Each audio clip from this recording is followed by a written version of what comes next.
Hello everyone, मेरा नाम है अमन श्रीवास्तव। और इस वीडियो में हम लोग जो शहबाज शरीफ ने हाल में जो पीएम मोदी को रिप्लाई दिया है लेटर का, वो देखेंगे। प्लस जो करंट सरकमस्टेंसेस है इंडिया और पाकिस्तान के रिलेशन को लेके, और जो फ्यूचर में क्या हो सकता है इनके इंडिया और पाकिस्तान के रिलेशन के बीच, वो जानने की कोशिश करेंगे। प्लस ऐसा क्यों कहा जा रहा है गाइस कि जो शहबाज शरीफ है ये इंडिया से जो है दूरी बना के रखेंगे। ओके, ये सब हम लोग जानने की कोशिश करेंगे इस वीडियो में। तो without wasting our time guys, let's start our video. तो गाइज, ये आप लोग देख सकते हैं, ये पीएम मोदी ट्वीट करते हैं कि कॉन्ग्रेचुलेशन करते हैं जो मियां मोहम्मद शहबाज शरीफ हैं after is becoming prime minister of Pakistan. और ये कहते हैं कि जो इंडिया है हमेशा से पीस और स्टेबिलिटी का चाहता है, ताकि जो डेवलपमेंट किया जा सके और प्रॉस्पेरिटी दिया जा सके अपने लोगों को। ये हिंदुस्तान टाइम्स का एक आर्टिकल है, आप देख सकते हैं। In his letter to PM Modi, Sharif raises Kashmir and seek peaceful Indo Pakistan tie. तो ये कश्मीर का राग अलापना तो ये हमेशा से रहा है पाकिस्तान का। इस बार भी इसने वही दोहराया है। प्राइम मिनिस्टर मोदी जो है वो फिर अपने लेटर में भी यही बात करते हैं जो हम लोग ने उनके ट्वीट में देखा। वो कहते हैं कि इंडिया डिजायर्ड कंस्ट्रक्टिव टाई। और गवर्नमेंट इंसाइडर कहते हैं कि जो क्रॉस बॉर्डर टेररिज्म है उसको फिर कहा गया है कि वो बिना उसको सॉल्व किए कोई भी टर्न अराउंड नहीं किया जा सकता है टाइज के बीच। ओके, तो इन सब के बीच गाइज फिर इनका रिप्लाई आता है लेटर का। ये भी पीसफुल सेटलमेंट चाहते हैं कश्मीर का। ये भी कहते हैं कि हम पीसफुल सेटलमेंट चाहते हैं कश्मीर का, बिना उसके रिलेशन नहीं सुधारे जा सकते। और फिर एक स्टेटमेंट कहते हैं गाइस, जो सुन के मेरे को हंसी आ गई और आपको भी हो सकता है हंसी आ जाए।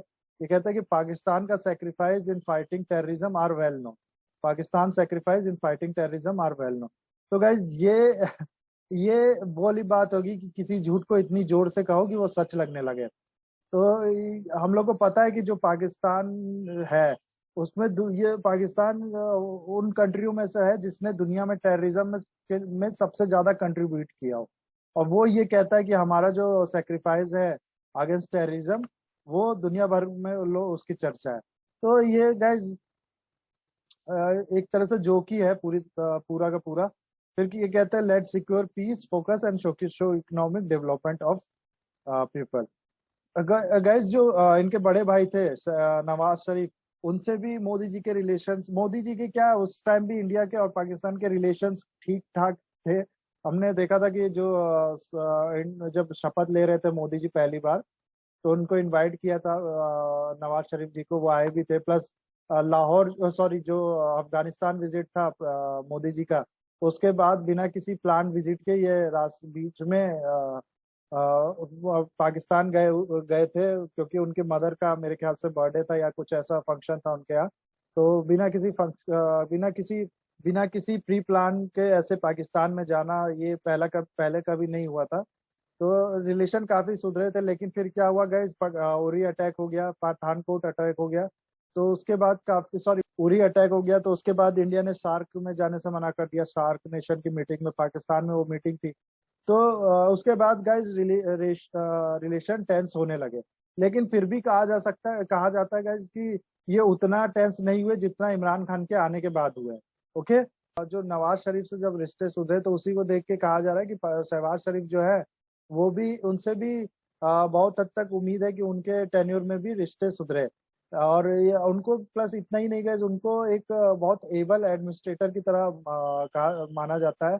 वो इससे पहले पंजाब के सीएम भी थे। और वो उस काफी मुद्दों पे ऐसा देखा है कि काफी सेकुलरली एक्ट करते हैं।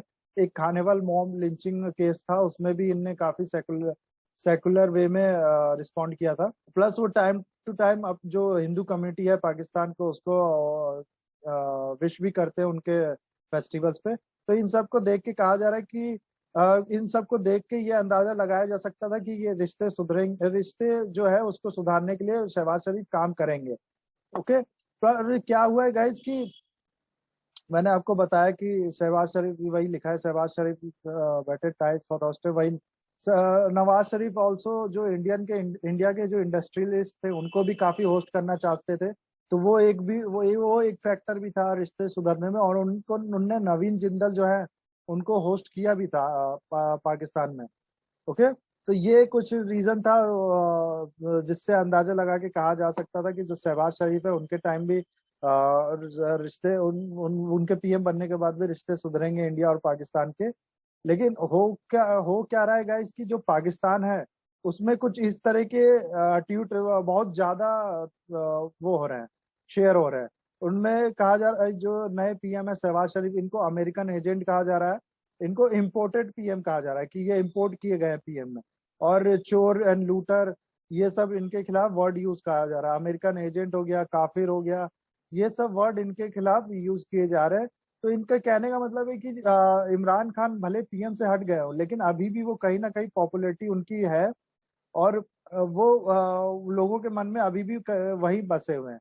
और ये जो शहबाज शरीफ है, इनको बहुत से लोगों का ऐसा मानना है कि ये पूरी तरह से यूएसए का जो है, यूएसए के द्वारा गद्दी पे बिठाए गए हैं अपने। और ये बहुत ही उतने पॉपुलर नहीं है अपने उसमें।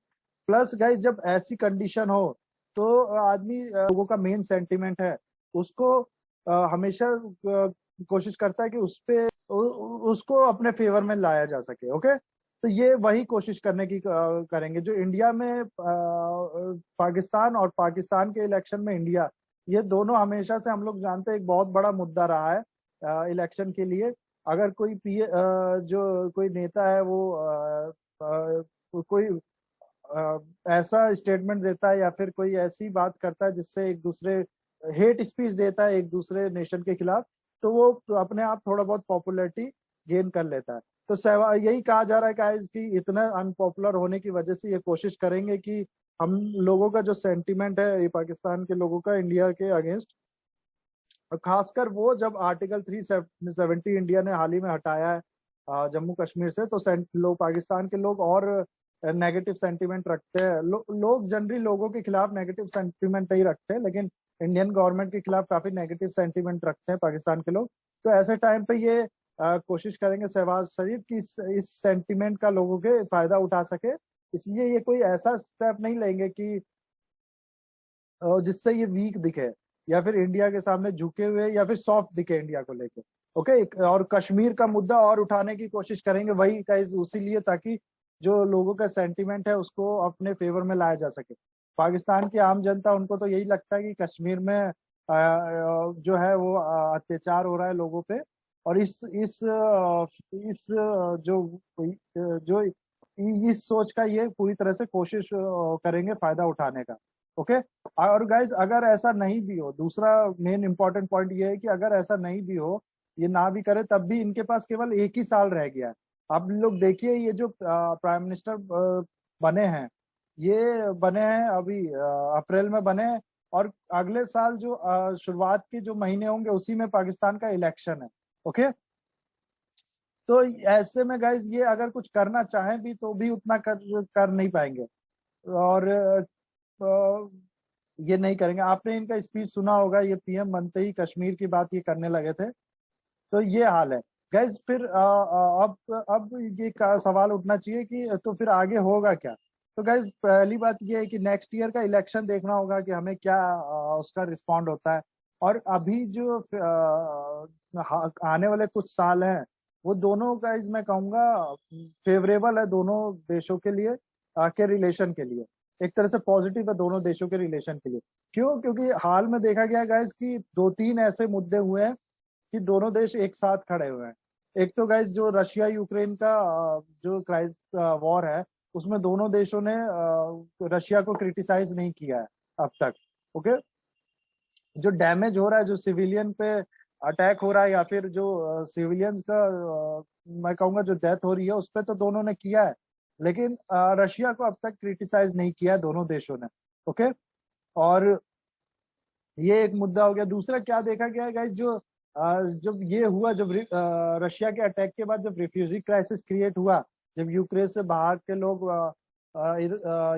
यूरोप वगैरह देश में जाने लगे, जब वहां पर रिफ्यूजीज का नंबर आया, तो एक तरह से रेसिज्म देखा गया।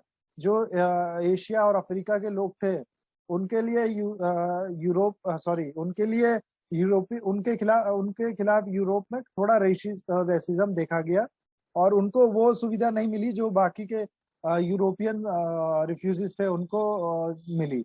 ओके, एक मैं आर्टिकल पढ़ रहा था, उसमें कहा गया था कि जो यूक्रेन के जो रिफ्यूजीज है, वो रिफ्यूजीज जो यूक्रेन से ही बिलोंग करते हैं, उनको तो अच्छा सब कुछ वहां पर फैसिलिटी प्रोवाइड की जा रही है उस यूरोपियन नेशन में, लेकिन जो इंडिया, बांग्लादेश और पाकिस्तान के रिफ्यूजीज हैं, उनको वो एक तरह से अ, उनके खिलाफ उनको रेसिज्म का सामना करना पड़ रहा है।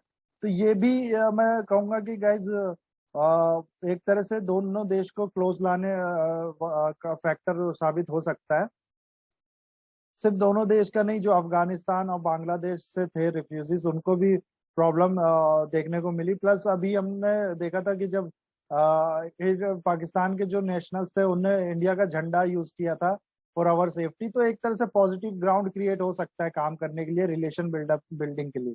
ओके, तीसरा गाइस, जो हाल ही में जो आर्मी है, वो भी देखा गया है कि वो भी इंडिया से जो है रिलेशन सुधारने के बारे में बात करती है, वो जो कि पहले कभी नहीं देखा गया है। आप अगर हिस्ट्री उठा के देख ले पाकिस्तान की, तो उसमें यही हुआ है कि जो जब जब आर्मी ने रिलेशन, जब जब किसी प्राइम मिनिस्टर ने रिलेशन सुधारने की बात की है, तब तब आर्मी ने बीच में आके या तो उस प्राइम मिनिस्टर को हटा दिया है, या फिर जो प्रोग्रेस हुई है वो पूरी तरह से डैमेज कर दिया। लेकिन इस बार क्या देखा जा रहा है कि ये जो आर्मी है, ये भी रिलेशंस के बारे में बात करती है। ओके, तो ये था गाइज टोटल, मैंने जो जितने पॉइंट्स मेरे दिमाग में था, मैंने सब ऐड करने की कोशिश की। आई होप आपको कुछ समझ में आया होगा इस वीडियो से और कुछ हेल्प मिली होगी। So that's it for the video guys. Have a nice day, take care.